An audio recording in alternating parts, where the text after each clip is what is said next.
Hey everybody, Brett from AstartesGaming here, back with another episode of our Crusader Kings 2 Follow the Western Roman Empire Let's Play. So, this is going to be like sort of an extra bonus episode this week because I was planning to do this series Wednesday and Sunday, so twice a week like most of my other series, and I try to space them out like 2 or 3 days in between. But because the first episode was so well received, I figured, what the hell, I'll do one on Friday as well, just so that you guys can get a little bit more without having to wait so long for the second episode. Because I don't like having that build up of the first episode and then, you know, it being like a week and everybody loses momentum. So we're going to keep that momentum going. Now, I've done some save editing to make things a little bit more historically friendly, I guess, to an extent. So what I've done is I have added Julius Nepos, our character, to the actual Nepos dynasty. So we had one made up that was under the same name. This is the actual one with the Julius Nepos, I guess you could call it heraldry. And I've also fixed it so that his parents are the proper parents and he has a sibling again. So she would have been our sister, they would have been our parents if we had used the default Julius Nepos. Now I've taken him and I've turned him into another character based on the suggestion of somebody in the comments, one of my longtime subscribers. So the real Julius Nepos that was sent to our court is now alias Orestes Caecina, something like that. And he is technically related to the current Roman emperor. So he's actually the brother of the father of Romulus. So this is Flavius Orestes, and he is the father of Romulus Augustus. So he's sort of in the imperial family, and he's currently in our court. So we'll have to figure out what we want to do with him. He's not a terrible character by any means. So I'm not going to give away any land just yet, but he may get a gift of land at some point. We will certainly see. But with all that taken care of... Oh, by the way, with him, you can see that I've changed the dynasty as well. And so he's no longer Julius Nepos in any way, shape, or form. I've changed his family, so all his parents and siblings are correct. His dynasty is correct. He does still have the same wife, but I figured that's not a big deal. We'll just leave that be. But otherwise, yeah, he is no longer Julius Nepos in any form. So let's get started. And I'm hoping that some big stuff happens today. I know that the Western Roman Empire typically falls very early in this particular setting. Let me guess. Yeah. Oh, he wants to marry our sister. Right. She wasn't our sister in the last episode. That's why we have this option now. Who are you, and why should I care?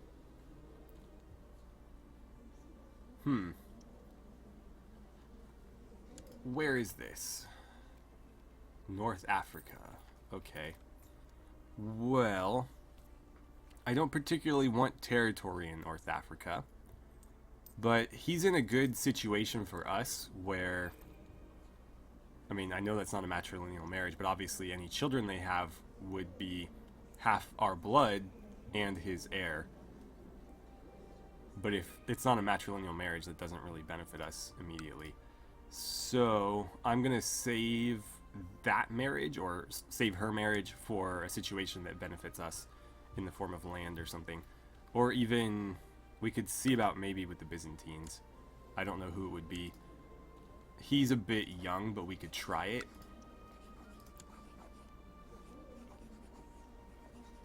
Let's see. Crap. Alright. Would result in a non-aggression pact. That's good. She is quite a bit older than him. They're not willing to accept. Oh, she's past childbearing age. Really? At 37? That's a load of crap. How badly did they nerf childbearing age? Because you used to be able to, like, in previous versions, or at least the versions I'm familiar with, women were viable for having children up to like 45 or something. Which even that is more restricted than in real life. Women can have children into their 50s. There is greater risks of defects and stuff as they get older, but certainly 37 is not too old to have children. And that is really frustrating because it's going to be incredibly difficult to find her a match now. Huh. And then just a regular base reluctance. Oh well. So that's not going to help me. Which is a real shame because getting a non-aggression pact with them would be a great start into, you know, forming some sort of alliance, which is what we need to move forward. I wonder, what about you guys? The Gepids. Let's see, what's happening here? Though I had thought Alias Orestes to be a more reasonable man, his request to be allowed to duel his rival was slightly erratic. He claims to be constantly subject to affronts from his rival and asks for permission to defend his honor. Who's he dueling, though? I swear, this game always, like, skimps out on critical information. Let's see. Banish the instigator. So Oberbayern is apparently his rival. Oh no, that's where he's being banished to. I'll allow it, I guess. I don't know who his rival is, but sure. I just hope it's not like me or something. In your dream, you see a tall figure with a golden mask approach, coming closer and closer and closer. And then you're suddenly awakened by your servant. Wake up, we're here. Are you okay? Wake up, stand up. There you go. You were dreaming. Huh. What was that? Of course, I'm going to lose prestige here. I don't know which one we got. It really doesn't matter either way. Rome has fallen. Okay, so I figured this would happen sooner or later. You could see that the, well, that's now the entire peninsula, but originally this faction here, of course it's like unpronounceable. We'll just call them the Italians, but he is Scyrian. I forget which tribe he was from. Anyway, he was currently, or at the beginning of the playthrough, he was holding Milan right here, so he had this, and everything else was held by the Western Roman Empire. But that's where the capital was at the time, although it was moved to Ravenna at some point, and then kind of back and forth. But Milan was effectively the capital of the Italian peninsula, and Rome was a big city, but no longer as politically relevant. So Rome has fallen. The Germanic tribes are now in charge, and so we now have a kingdom of Italy rather than a Western Roman Empire. Junia has arrived at our court. Junia being who? You have literally no family and you're lowborn. Okay. Well.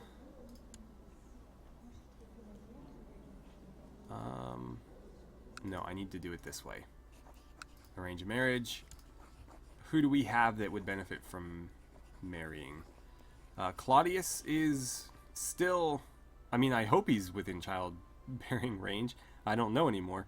Most of my metagame knowledge is unfortunately outdated. But it used to be, like, in early versions of the game, there was no cap on men, and then women were capped around, like, 45 or 50. But obviously, women have been capped significantly lower than that. I think it's going to be Claudius. Claudius is a pretty solid character. And everybody else is either really old, really young, or just not that good. Actually, Diocletian is pretty good, isn't he? Yeah, you know what, Diocletian, you're going to get married. You're closer in age to her as well. Perfect. I think that is going to hurt his, what do you call it, his prestige a little bit, because she is lowborn, but what are you going to do? He was single. Can't let him be single forever. Oh, hold on a second. Okay, so That is your brother that you're trying to marry my sister to. Do I want to marry into your family? I don't know if I'm getting anything out of this. Again, the game neglects to tell you whether you benefit from this or not. But we would be marrying his eldest brother. And I don't think they would be capable of having children. It already says that she isn't. It's possible that he is too old as well. But that would put us on their good side, and I don't know that there's really much else to do with her. Let's see. Do you have siblings? Yes, but they're all very old. And they're all women, which is also a problem. Well, I'm going to decline and then re-offer it myself to see if I actually benefit from this. So if I say no, and then I come back over here and I offer it, we'll be able to see. Okay, so we gain a bit of prestige, which we desperately need. This will result in a non-aggression pact. They're going to say no, though. Interesting. Well, maybe they'll offer again. I don't know why they would offer it and then be so adamant against it when we offer it. But it looks like we will get a non-aggression pact from it, so if they're willing to offer it again, then I will accept. This guy keeps trying. I think that's the same guy. No, it's not. I'm just going to say no. Hopefully they offer it again. Otherwise, I was wrong to refuse. Who are you, Mr. Neckbeard? Okay, are you the... Jesus. Apparently everybody wants to marry her, but not when I offer it. Okay. You don't have a liege, so you are the ruler there. Oh wait, no, you are married already. And you'll probably have children. This is your eldest brother? Yeah. Who already has children but lost his wife. Huh. Do I want to marry into the Burgundians? I don't think so. That doesn't really benefit me. Although we would probably get a non-aggression pact from this too. And then, who are you? Okay. That might help. And are you the ruler? It looks like you are. That would be better, actually. Because we might be able to use him to take some land from the Ostrogoths. Which is more than I can say. I mean, like, they could, but they'd have to march all the way across Italy to do it. These guys are on their northern border, so that would definitely work. And even though the game keeps saying that they're, you know, unable to have children, if by some miracle they were able to, it would be his heir. So that's good enough for me. So there it is. Okay, she left my court, and let's see. We have a pact now. It's just a non-aggression pact, and we'll see if we can do more with that. Form alliance. He's going to say yes. So I will send it. Perfect. That worked out exactly like I hoped. So now Rugaland is going to... I think it's sort of like a military alliance in a total war sense where they'll go to war as long as we... Who are you at war with? Lombards, who are up to the north. Dear brother-in-law, your wisdom and mercy are legendary. We request that you honor your obligation and answer this call. Is that the only reason? Let's see. Declining would cost 200 prestige, which I currently don't even have. Will break our alliance, and will make us an alliance breaker. He got me. I should have checked diplomacy first. We've been swindled. I'll accept. They're far enough away where I don't think we're in any real danger. But it looks like they're getting their asses kicked right now. Oh, great. Well, if we have to, we'll raise our army to defend ourselves, but I don't think we have any chance against 5,000, 6,000 Lombards.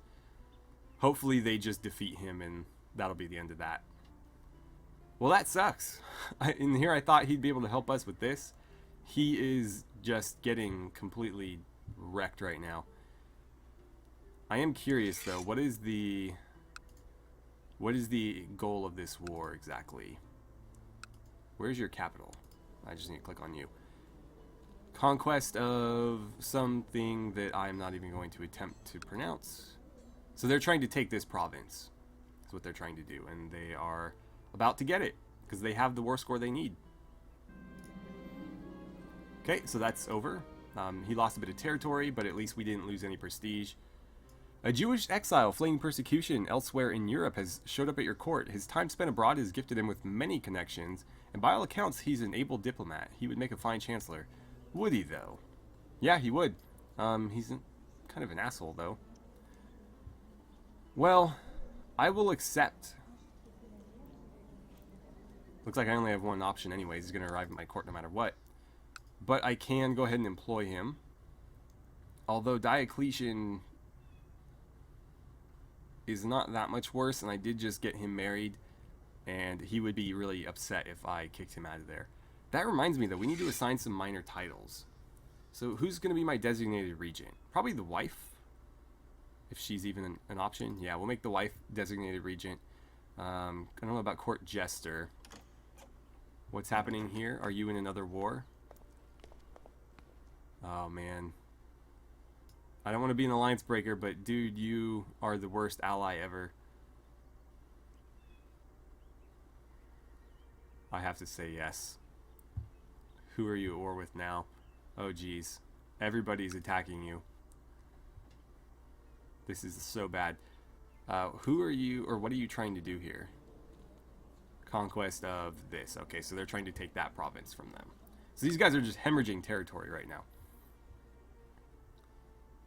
And are they fighting you too?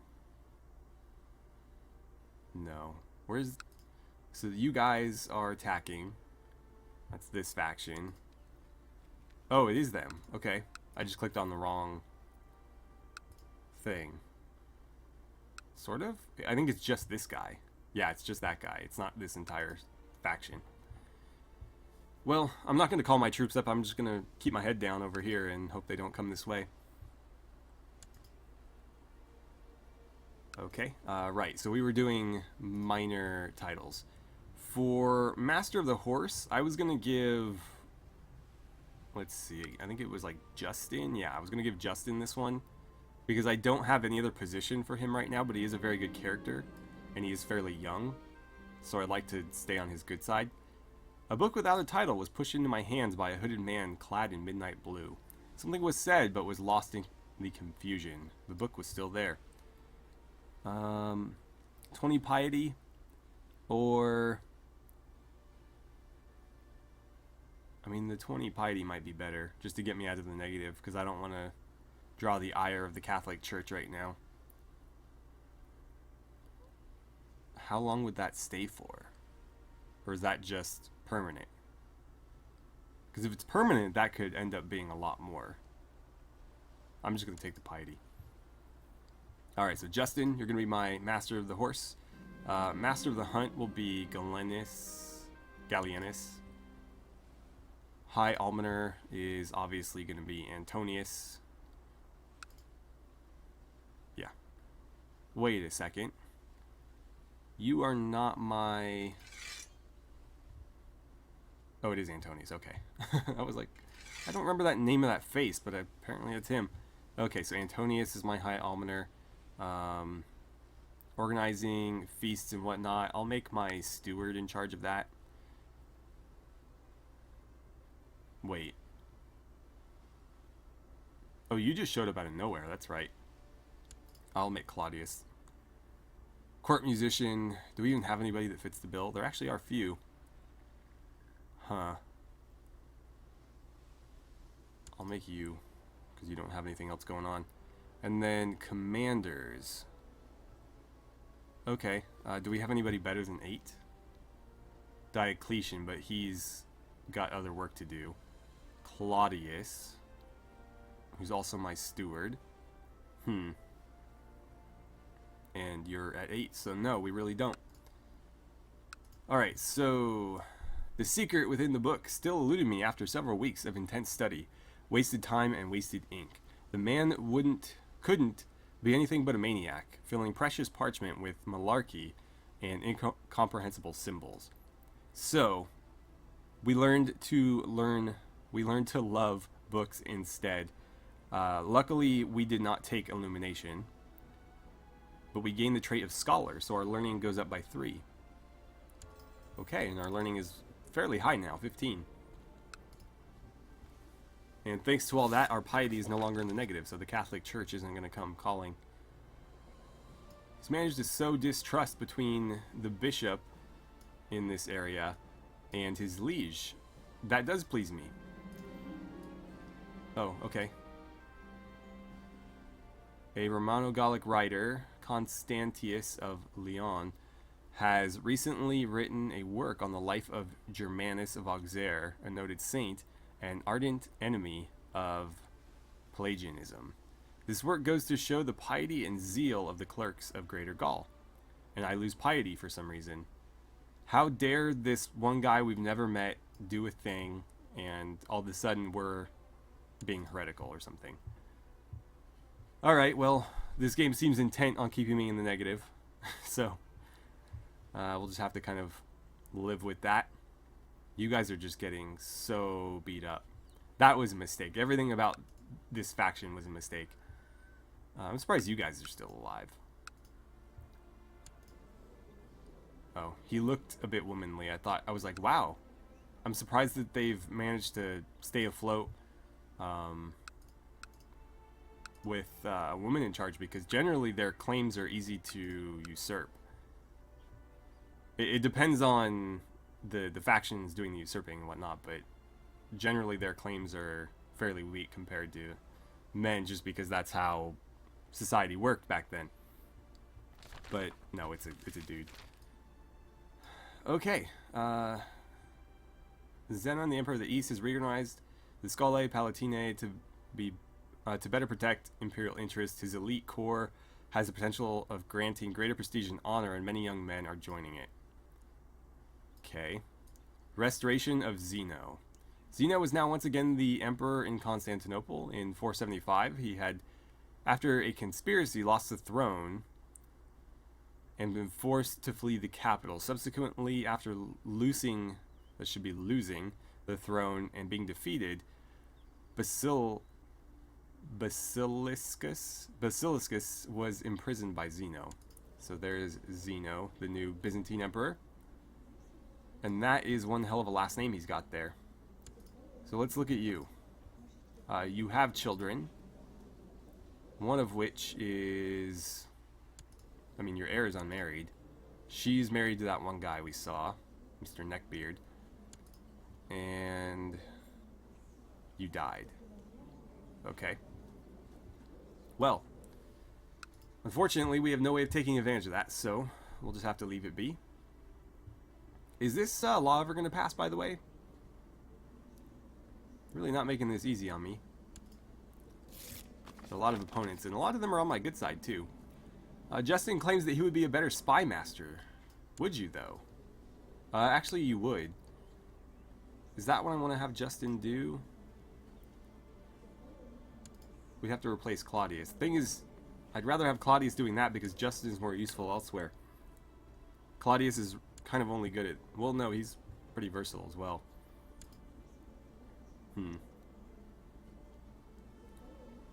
Adults, please. Let's see. I don't really care. Just marry somebody. Whoops. Because I want people having children. Give him a chance. Yeah, give him a chance. I'm going to try to find another use for Justin. Kind of the same deal here, although you came in relatively recently and you are quite good. But is it worth 2 points better to piss you off? I mean, you already don't like me and you do, so maybe I should. Yeah, I'm going to do it. Sorry, Felix. This guy's better, and you already didn't like me, so why would I reward you? Is this over yet? It is not over yet. It looks like an absolute mess. It's going to be over soon, though. Is this a separate war, by the way? I didn't bother to check. I assume they were allies called in. No, that's a separate war. My liege, I've managed to sow distrust. Nice. You are killing it there, dude. So let's see. Revolt risk is still only 4%. Nice. So our wife is pregnant. We will finally have a child. And we gain a bit of prestige.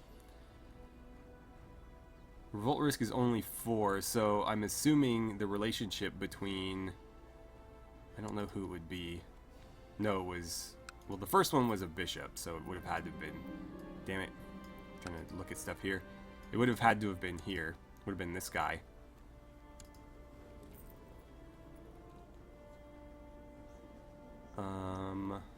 It's not going to show me their relation. Oh, you have your eyes gouged out. That is brutal. Right. Has carefully approached me about his beliefs, trying to convert me to his way of worship. I thought we were all the same. Are we not? No, we're Catholic. Interesting.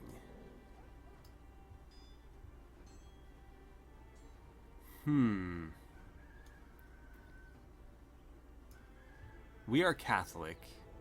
Is there no head of the Catholic faith right now? Strange. Strange. I wonder if that's... Hold on a second. What are you? Okay, so I think when I created this character, I just picked the wrong faith. And I chose Catholic, even though Catholic isn't really a thing right now. Because this is pre-schism. And somebody was right to point that out in the comments of the first episode. The churches of West and East haven't split yet. That happens later, around the formation of the Holy Roman Empire. And that's when you have the Western Catholic Church and the Eastern Orthodox Church. And so the game still had the Catholic option in there, but I don't think anybody else in the world right now is Catholic. So I think I should let him convert me, because otherwise we're not really going to be able to engage in a whole lot of religious stuff. So yeah, let's go ahead and accept, and that way we kind of fall in line with everybody else, and now yeah, we can see people here. Perfect. Okay, that worked out nicely. Let's go ahead and switch back over to this, just so it's a little bit clear what's going on. It looks like our allies already lost one war. Luckily, I'm not losing prestige from this, only he is. Otherwise, this would be real bad, but he is hemorrhaging land, and he is not going to be a very useful ally. No, he's got 70 men. Oh, man. What a terrible arranged marriage. I'm usually pretty good at playing marriages in this game, but I obviously didn't do enough of my homework there. I didn't promise him anything. What the hell? I said give him a chance. Justin loses prestige, and he's not going to like me for 120 months. Wow, that's a lot of months. That's 10 years. That's quite the grudge. What's your prestige now? 59. It's going to drop you to 49, and you'll like me a little bit less, but you'll still like me. I'm going to have to say no. It's not that I don't think he'd be a good spy master, it's that I am going to try to find other places for him to be useful, because he's really good at martial skill, and pretty much everything else. And so my thought is, I don't know when this guy's going to abandon us, because technically he's part of another faction. And that's why I can't give him certain things or do certain things with him. Like, we tried to arrange a marriage, but because he is from... Let's see, yeah, leaders of holy orders and mercenary companies cannot marry. And I'm pretty sure he's counted as a mercenary company. And he is obviously the leader. Oh, maybe it's because he was lowborn. But I think it was both. I think it was both. So, you And she is highborn, so if we do matrilineal, yeah, he still can't marry because he's the leader. So back to my original point, he is technically not part of my faction. Therefore, I don't trust him to stick around, and I'd like to have somebody waiting in the wings to take over as my Magister Militum whenever he leaves. So I'm going to say no, even though that is going to piss Justin off a little bit. And we'll try to find a spot for him sooner rather than later, but eventually. Is anything ever going to come of this? I feel like I'm kind of just wasting my time here. Nice, another massive recruitment drive. I could start fabricating claims. Unfortunately, it looks like because I'm not the real Julius Nepos, as far as the game is concerned, I didn't gain the event where we were basically declared Western Roman Emperor, even though we have this tiny little area. If we were the real Julius Nepos, that would have happened. So we would have been Western Roman Emperor and effectively given free reign to declare war on whoever we want, to take whatever we want. Seeks to kill who? Hold on. So we had a daughter, Juliana. I'm okay with that name. Yeah, I'm okay with that name. I don't have the names tab open right now, so I'm just going to go with... Or sorry, I don't have the comments tab open right now to look at suggested names. So I'm just going to leave her at Juliana, but I'll try to remember to keep that open moving forward so that I can check in real quick and throw a name on them. But that's okay. She's named for her father, Julius. Makes sense. I don't know if Juliana was one of the names suggested, but I think Julia was, and that's pretty close. Who are you trying to kill? Anastasios. That sounds a lot like my wife's name, but it's not. It's Anastasia. Yeah. I'm just going to tell her to cool her jets. Oh, I can ask to join in. Just end it. Just not going to say yes. You know what? Whatever. It's really none of my business. I have no idea who that is. I don't like when people get assassinated in this game because it tends to cause a lot of moving and shaking. And chaos can definitely be a ladder, but often it's chaos.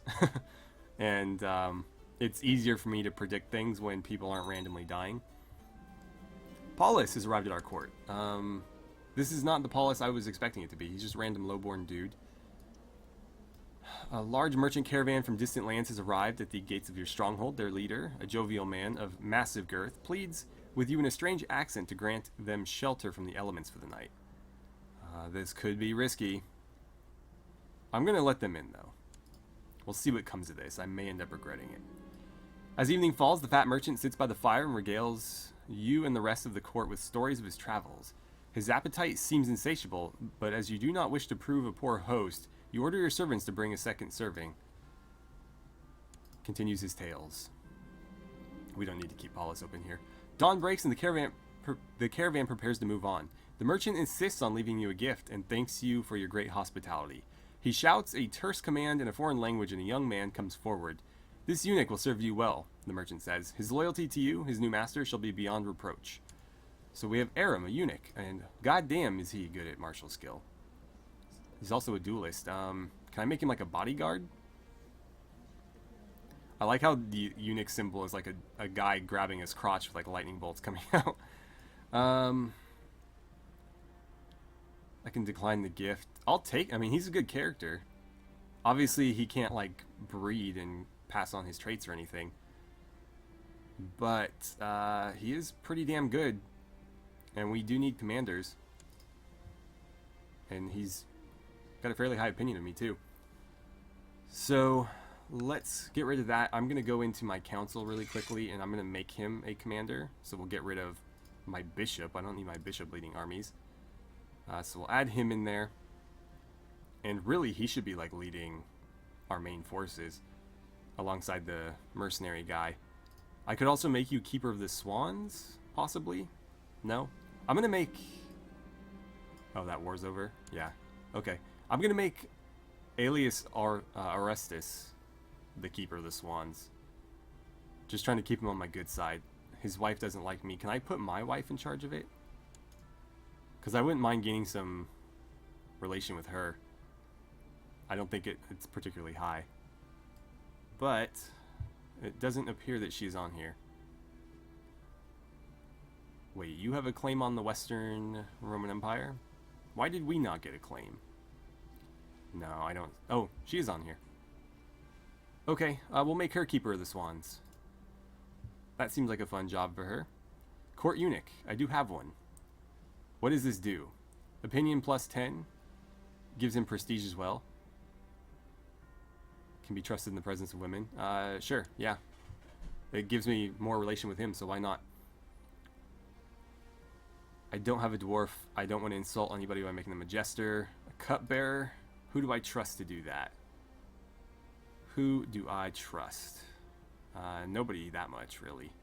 I mean, he's probably the only one even trustworthy enough to do it, but I'm just going to leave that open for now. So with that, I'm going to go ahead and end the episode here. Again, unfortunately, we didn't get the title of Western Roman Emperor passed on to us, nor did we receive any sort of claim toward it. Or, no, we do have a claim. Okay, well, that'll help us at least a little bit. But it's going to be difficult to move forward here. We need to find a way to kind of dig ourselves out of this, and if we were able to just absorb Ostrogothica, we'd be on much better legs moving forward. I think the only way at this point that we'll be able to do it is to form an alliance with these guys, or more preferably the Byzantines, but that's going to be probably a little bit more difficult. Either way, if we can make that happen, we'll have a little bit more manpower to throw at them. And I don't know, well, before we end the episode, let's see. Reconquest of Dalmatia, and that would give me all of it. Okay, so in one fell swoop, we could reclaim that entire thing. We don't need to take it piecemeal. That's good. I don't need to fabricate any claims on that then. So, yeah, I mean, that's our first goal. It's just a matter of getting the alliance first. And I don't know that... Did your capital move? Why is this no longer your capital? Okay. Swear fealty, offer to join war. No, I don't want any of that. Alright, well, obviously we need a marriage to get us the non-aggression pact first, and then we can push it through. But that'll be for another time. So thank you guys so much for watching. I had a great time playing some Crusader Kings 2 with you, and I look forward to seeing you guys back here for another episode.